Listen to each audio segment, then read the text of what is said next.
శ్రీరామాయ నమ. శ్రీమతే రామానుజాయ నమ.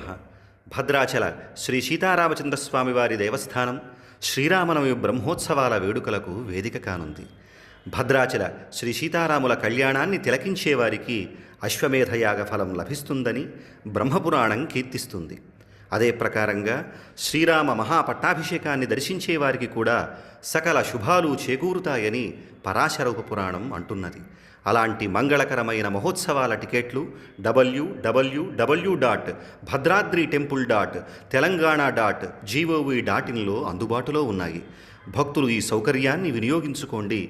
ది 27/3/2026 నాడు జరిగే శ్రీ సీతారాముల కళ్యాణాన్ని, అలాగే ది 28/3/2026 రోజున జరిగే శ్రీరామ మహాపట్టాభిషేకోత్సవాన్ని దర్శించి తరించవలసిందిగా విన్నవిస్తూ శ్రీరామ సేవలో కార్యనిర్వహణాధికారి శ్రీ సీతారామచంద్రస్వామి వారి దేవస్థానం, భద్రాచలం.